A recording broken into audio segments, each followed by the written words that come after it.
Robot, এই শব্দটি শুনলেই চোখের সামনে ভেসে ওঠে এক যান্ত্রিক মানুষের ছবি, যেটা নিজে নিজেই কাজ করতে পারে, কথা বলতে পারে, এমনকি চিন্তা করতেও সক্ষম। আধুনিক রোবট আমাদের প্রযুক্তি নির্ভর জীবনকে সহজ করে তুলেছে, তবে এই ধারণা মোটেই নতুন নয়। রোবটের উৎপত্তির ইতিহাস হাজার বছর পুরনো। রোবট শব্দটি যদিও আধুনিক, এর ধারণা মানুষের কল্পনায় বাসা বেঁধেছিল বহু প্রাচীনকালে। রোবট শব্দটি প্রথম ব্যবহৃত হয় 1921 সালে চেক নাট্যকার কারেল ক্যাপিকের নাটক রোজুমস ইউনিভার্সাল রোবটসে। এখানে রোবট শব্দটি আসে চেক শব্দ রবোটা থেকে, যার অর্থ শ্রম বা কাজ করা ব্যক্তি। এই নাটকের রোবটরা ছিল জীবন্ত যন্ত্র, যাদের বানানো হয়েছিল মানুষের কাজ করার জন্য, কিন্তু পরে তারা মানুষের বিরুদ্ধে বিদ্রোহ করে। এখান থেকেই রোবট শব্দটি জনপ্রিয়তা পেতে শুরু করে। তবে যদি রোবটের বাস্তব ধারণার উৎপত্তির দিকে তাকাই, তাহলে আমাদের ফিরে যেতে হয় প্রাচীন গ্রিসে। খ্রিস্টপূর্ব 10 খ্রিস্টাব্দে হিরন অফ আলেকজান্দ্রিয়া নামক এক গ্রিক বিজ্ঞানী ও উদ্ভাবক আবিষ্কার করেছিলেন কিছু অবিশ্বাস্য যন্ত্র, যেগুলো নিজের মতো করে নড়াচড়া করত, দরজা খুলত, এমনকি নাটক পরিবেশনেও সাহায্য করত। তার সবচেয়ে বিখ্যাত আবিষ্কার ছিল আয়োলিপাইল, একটি বাষ্পচালিত যন্ত্র যা ছিল পৃথিবীর প্রথম প্রকারের স্টিম ইঞ্জিন। এছাড়াও তিনি তৈরি করেছিলেন স্বয়ংক্রিয় দরজা, যন্ত্রচালিত পাখি, নাটকের দৃশ্য চালানোর অটোমেটিক থিয়েটার মেশিন, এমনকি কয়েন দিলেই হলি ওয়াটার সরবরাহকারী যন্ত্র। এদের বলা হয় অটোমেটন, প্রাচীনকালের যান্ত্রিক রোবট। যদিও এসব যন্ত্র চিন্তা করতে পারত না, তবে এগুলোর ছিল গিয়ার, চাপ এবং চাপের ভিত্তিতে কাজ করার ক্ষমতা, যা আধুনিক রোবোটিক্সের পূর্বসূরি হিসেবে বিবেচিত হয়। প্রাচীন চীনেও এমন একটি কাহিনীর উল্লেখ পাওয়া যায়, যেখানে এক কারিগর ইয়ানশি চীনের রাজাকে উপহার দেন একটি যন্ত্রমানব। ওই যন্ত্রটি হাঁটত, কথা বলতো, চোখ নাড়াত এবং হাত পা নড়াচড়া করত।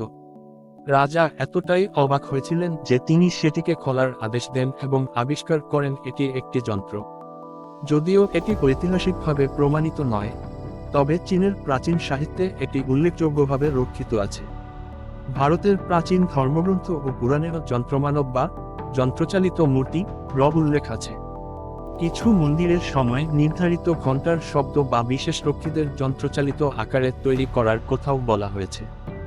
যদিও এসব তথ্যকে নিখুঁতভাবে ঐতিহাসিকভাবে প্রমাণ করা কঠিন, তবুও এগুলোর অস্তিত্ব রোবোটিক ধারণার আদিম বীজ রোপণ করেছে। পরবর্তীতে ইসলামী স্বর্ণযুগে 8ম থেকে 13তম শতক রোবোটিক্স নিয়ে গবেষণার নতুন দিগন্ত উন্মোচিত হয়। বিশেষ করে বিখ্যাত মুসলিম প্রকৌশলী আল জাজারি তার 1206 খ্রিস্টাব্দে রচিত বই the book of knowledge of engineers mechanical ডিভাইসেসের 50টিরও বেশি যন্ত্রচালিত যন্ত্রের বিবরণ দেন। এর মধ্যে ছিল স্বয়ংক্রিয় পানি উত্তোলন ব্যবস্থা, হাত ধোয়ার যন্ত্র, টাইম কিপিং ডিভাইস, এমনকি একটি নৌকার উপর 4 জন বাদ্যযন্ত্র শিল্পীর রোবট, যারা সুর মিলিয়ে বাজাত। ইতিহাসবিদরা বলেন, এই মিউজিক্যাল বোটই ছিল বিশ্বের প্রথম প্রোগ্রামাবল হিউম্যানয়েড রোবট। শিল্প বিপ্লবের পর রোবোটিক্স নতুন রূপ পায়। 18তম থেকে 19তম শতকে ইউরোপে তৈরি হয় যন্ত্রচালিত পুতুল, ঘড়ি, মিউজিক্যাল ডিভাইস, যা ছিল মূলত বিনোদনের জন্য। এই সময় রোবটকে কল্পনার চরিত্র হিসেবে তুলে ধরে সাহিত্যেও ব্যাপক জনপ্রিয়তা পায়, বিশেষ করে মারি শেলির ফ্রাঙ্কেনস্টাইন উপন্যাসে। 20তম শতকে প্রযুক্তির বিকাশের সঙ্গে সঙ্গে রোবট ধীরে ধীরে উন্নত হতে থাকে। 1950 সালে ইসাক এশিমোভি রোবোটিক্সের উপর 3টি নীতির কথা বলেন, যা আজও রোবট নৈতিকতার মূল ভিত্তি।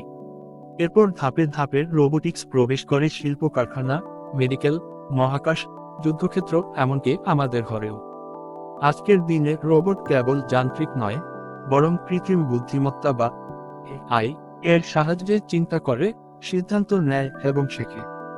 এআই রোবট যেমন চ্যাটজিপিটি, সোফিয়া, টেসলা বট প্রমাণ করে যে আমরা ভবিষ্যতের এক নতুন দুনিয়ায় প্রবেশ করছি। তবে এই যাত্রার শুরু হয়েছিল সেই প্রাচীন যুগেই, যেখানে মানুষ কল্পনা করেছিল এমন এক যন্ত্রের যা নিজে নিজেই কাজ করবে। সেই কল্পনা থেকে জন্ম নেয় অটোমেটন, যেটি ছিল আধুনিক রোবটের পূর্বপুরুষ। হয়তো আজকের রোবট প্রযুক্তি অনেক আধুনিক, কিন্তু তার শিকড় রয়ে গেছে সেই প্রাচীন ইতিহাসে, যেখানে মানুষ স্বপ্ন দেখেছিল এমন এক যন্ত্রের যা নিজে নিজেই কাজ করতে পারে। রোবট কি শুধুই আধুনিক বিজ্ঞান, নাকি ইতিহাসের পাতায় লুকিয়ে আছে তার গোপন জন্মকথা? আপনার মতামত আমাদের জানাতে ভুলবেন না।